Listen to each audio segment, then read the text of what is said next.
पते नमः। आंखें खोलिए। हमारा सत्संग गणेश जी महाराज के उपलक्ष्य में हो रहा है और यहाँ पर हम आए हैं 28, 29, 30 दिसंबर को भिलाई में एक छत्तीसगढ़ स्तर पर हम लोग आध्यात्मिक सम्मेलन करा रहे हैं। इस उपलक्ष्य में मैं आया हुआ हूँ और वर्तमान में कैंप में मैं ठहरा हुआ हूँ। तो मुख्य बात यह है कि हर जीव क्या चाहता है। हर जीव सुख चाहता है और आनंद चाहता है और पूरा जीवन इसी में व्यतीत हो जाता है। पर हम ये सोचते हैं कि वो सुख कहाँ मिलेगा।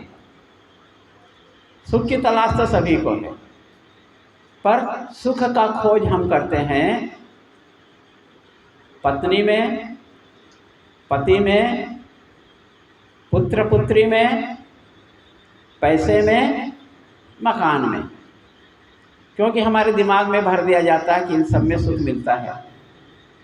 पर जब आप धीरे धीरे अनुभव करोगे तो पता चलता है कि ना वास्तविक सुख या वास्तविक आनंद ना पत्नी में है, ना पति में है, ना मिठाई में है, ना संतान में है। क्योंकि जब एक एक से हमको ठोकर लगते जाता है तो हमको विवेक जागृत होता है, वैराग्य होते जाता है। जब आपका संतान आपको वृद्धाश्रम में छोड़ देता है, आपको इधर उधर भटकने के लिए छोड़ देता है, तो आपके मुंह से आवाज़ निकल जाता है, अरे इससे अच्छा होता कि जब तू पैदा हुआ था उसी समय तेरे को ख़त्म कर देना था या पैदा ही नहीं करना था। ठीक है, तो ठोकर जरूरी है आदमी के लिए। और आप खास करके पुरुष की तुलना में स्त्रियों के जीवन में बहुत सारा ठोकर लगता है, फिर भी विवेक जागृत नहीं होता है। ठोकर लगने का एक है, जब आपका विवाह हो जाता है तो पति के सुख के लिए आप अपने 20-25 साल का जो सांस रहते हैं माता पिता, उसको छोड़ना पड़ता है। पहला त्याग, जीवन का पहला त्याग। पर आप बर्दाश्त कर लेते हो कि पति को सुख मिलना है तो माँ पिता को छोड़ना ही पड़ेगा। पहला ठोकर, पर संभलता नहीं है आदमी। ठीक है। दूसरा, अब संतान चाहिए, संतान का सुख चाहिए, तो 9 महीना गर्भ आपको पीड़ा झेलना पड़ेगा। ठीक है। और प्रसव पीड़ा तो मालूम है बहुत लोग को कितना भयानक होता है, पर किसके लिए? पुत्र के लिए। ठीक है ना। और उसके बाद में ऐसा कोई आखिरी में होता है कि काउंटर पार्ट जिसको बोलते हैं, पति या पत्नी एक बार गुजर जाता है, कोई भी हो, तो फिर आपका संसार, फिर आप अधूरे में रह जाते हैं। क्योंकि बेटा बेटी को अपने अपने दुनिया में व्यस्त रहते हैं। आप अकेले से शुरू किए और अकेला में आपको जीवन यापन करना पड़ता है। उस समय क्या करना है? तो अंततः आपको मालूम है कि जब इस संसार में आए हैं तो हमको इस संसार से जाना पड़ेगा। ठीक है। पर क्या आज जाने का तैयारी शुरू कर दिए हो? बिना तैयारी करके जाओगे तो बहुत दुख मिलेगा, फड़फड़ाना पड़ेगा। ठीक है। छोड़ते नहीं बनेगा, पति को छोड़ते नहीं बनेगा, पुत्र को छोड़ते नहीं बनेगा, धन को छोड़ते नहीं बनेगा। ठीक है। इस कारण से अभी से थोड़ा थोड़ा छोड़ने का अभ्यास करना चाहिए। गीता का एक श्लोक है, दूसरे अध्याय का 56 श्लोक, प्रजहाति यदा कामान सर्वान् पार्थ मनोगतान् आत्मन्ये आत्मना तुष्ट स्थिति प्रज्ञस्य दोच्यते। मतलब यह है कि आपको भगवान के पास जाना है, सुखपूर्वक जीवन व्यतीत करना है, तो मन में जितने भी प्रकार की इच्छाएं हैं उसको त्यागना पड़ेगा। त्याग के बिना कुछ नहीं होगा। जैसे आपने पति का सुख को प्राप्त करने के लिए माता पिता के घर को त्यागे, पुत्र का सुख प्राप्त करने के लिए 9 महीना आपको झेलना पड़ा आपको जो है। तो वैसे ही यदि आपको शांति प्राप्त करना है तो क्या करना पड़ेगा? त्यागना पड़ेगा। पर मैं नहीं कहता कि आप अपने पति को त्यागो, अपने पुत्र को त्यागो, अपने संपत्ति को त्यागो, ये नहीं, ये तो बहुत बाद में होना है। पर किसको त्यागना है? जो हमसे संभव हो सकता है। भाई असंभव बात को तो भी करना मुश्किल है, पर संभव क्या हो सकता है? ठीक है, तो जो संभव हो उसको कोशिश करना चाहिए। तो संभव क्या है? निद्रा में त्याग करो, थोड़ा सा कम करो। पूरा त्यागना तो नहीं है कि पूरा त्यागने से तो पागल हो जाओगे। ठीक है, तो निद्रा को क्या करना है? थोड़ा सा कम करो भाई, और जो कम किए हो उसको प्रभु चिंतन में लगा। ठीक है, तो निद्रा में आप त्याग कर सकते हो, थोड़ा सा करो। ठीक, दूसरा है आप भोजन को थोड़ा सा त्याग करो, जो तामसिक भोजन खाते हो। ठीक है, कुछ लोग पीते भी हैं, कुछ लोग खाते भी हैं, है ना? तो आप जो है उसको थोड़ा सा कम करो, सात्विक आहार लो। तामसिक आहार से आपका सात्विक आहार होना चाहिए। धीरे धीरे कम करो, धीरे धीरे आगे बढ़ते जाओ। तो दो चीज़ हो गया। कौन सा? जो निद्रा में आप कंट्रोल कर सकते हो, जीवा में कंट्रोल कर सकते हो। दो चीज़ तो आपके हाथ में है ना? तो दो चीज़ को हम कंट्रोल करने का कोशिश करें। ठीक, तो इससे आपकी गाड़ी चलना शुरू हो जाएगी। अब तीसरी सबसे बड़ी चीज़, ठीक है, कि यदि इन सबसे पूछा जाए कि आपके अनुसार में सुखी हो कि दुखी हो, और दिल में हाथ रख के पूछा जाए कि क्या आप अपने पति से संतुष्ट हो, तो उत्तर तो नकारात्मक ही मिलेगा। ठीक है, क्योंकि कहीं ना कहीं खटपट तो होते रहता है, कहीं कहीं बात तो मानते नहीं हैं, और जहाँ बात नहीं मानते हैं वहाँ पर खटपट होना बहुत ज़रूरी है, उसके बिना काम नहीं चलता। तो आप लोग माता लोग क्या सोचते हैं कि मेरा पति मेरे बस में होना चाहिए, मेरा बात मानना चाहिए। 90% आप लोग नहीं है मेरे को मालूम है, पर 90% ऐसे ही सोचते हैं। ठीक है, और पतिदेव सोचते हैं कि पत्नी मेरे बस में होना चाहिए। ठीक है, अब यहाँ पर द्वंद्व होगा कि नहीं होगा? महाभारत होगा कि नहीं होगा? जरूर होगा। ठीक है, और द्वंद्व का कारण यही है, आपका अहंकार, आपका अभिमान।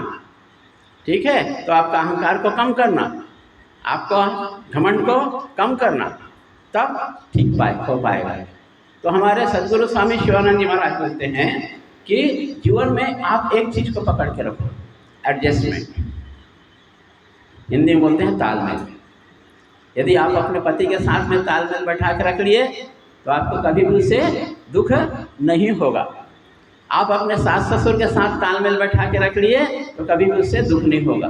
तो दुख का कारण क्या है? दुख का कारण है हम तालमेल नहीं बैठा पा रहे हैं। समझ में आया? तालमेल बैठा लें तो ठीक हो जाएगा। अभी जैसे बहुत तेजी से आंधी चल रही है, ठीक है, अभी वही चर्चा कर रहे थे, आंधी चल रही है तो क्या होता है, घास जो है ना वो झुक जाता है। छोटे छोटे घास हैं वो क्या होता है, वो झुक जाता है, उसके ऊपर से पूरा आंधी निकल जाता है। ठीक है, और जैसे ही आंधी खत्म हुआ घास क्या करता है, फिर सीधा हो जाता है। पर अहंकार से बड़े बड़े पेड़, ठीक है, खड़े रहते हैं, आंधी क्या करता है, उसको जड़ सहित उसको उखाड़ करके 10 मील दूर फेंक देता है। तो जीवन में यही है, हमको अहंकार नहीं करना, खास करके पतिदेव के साथ तो बिल्कुल नहीं करना। ठीक है, अहंकार नहीं करना।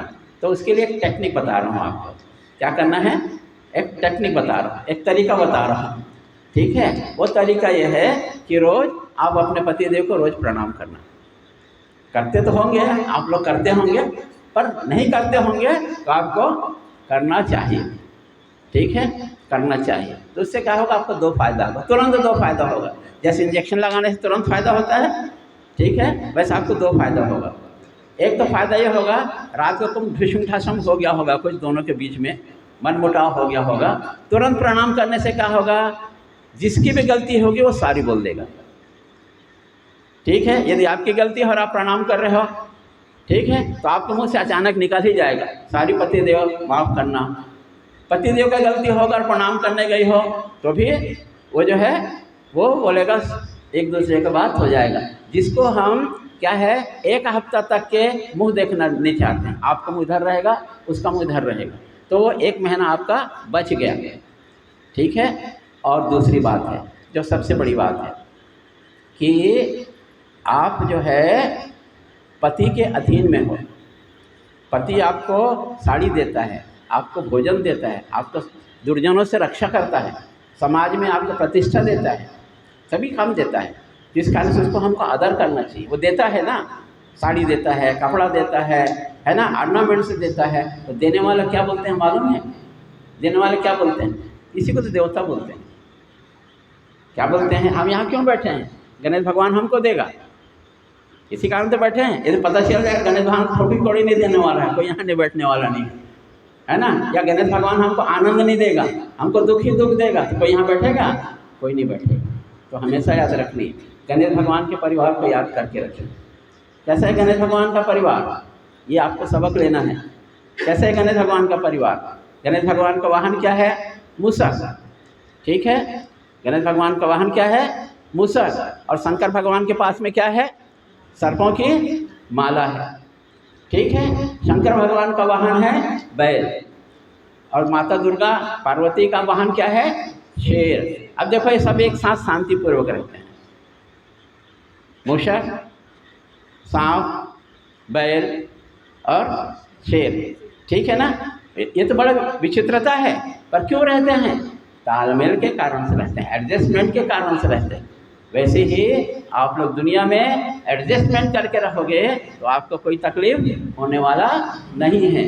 तो याद रखिए, आप यदि दुखी है तो उसका कारण सिर्फ आप है और कोई दूसरा नहीं है।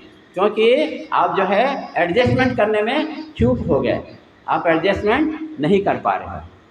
तो ये हम खास करके अपने बेटियों को सिखाएं कि भविष्य में अपने पत्नी के साथ में तालमेल करके रखें, तो हम कोर्ट में जाने की ज़रूरत नहीं पड़ेगा हमको जो है।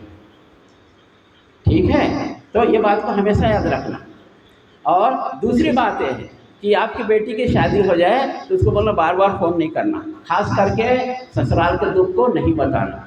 नहीं तो आपका माँ का हृदय है, बेटी ऐसा कर, ऐसा मत कर, जितना डायरेक्शन आप फ़ोन से देते जाओगे और बेटी का अमंगल और कल्याण होते जाएगा। इस बारे में थोड़ा सा सावधानी बरतना।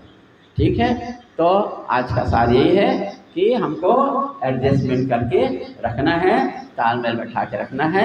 हरिओम तत्सत। आप लोग सुने, बहुत अच्छा लगा। भगवान गणेश की कृपा हो और आप सभी का स्वास्थ्य उत्तम हो, आप सभी निरोगी हो, आप सभी दीर्घायु हो, और भगवान माँ लक्ष्मी के ऊपर आपके अहेतुक की कृपा हो, क्योंकि आप धन दोगे तब तो हमको धन मिलेगा। ठीक है ना। तो माँ लक्ष्मी की कृपा हो। इन कामनाओं के साथ में हम जो है 3 बार शंकर भगवान का मंत्र करेंगे, 5 बार महामृत्युंजय मंत्र करेंगे, उसके बाद आपको प्रसाद देंगे। ठीक है, चलिए सीधा बैठ जाइए। ओम नमः शिवाय।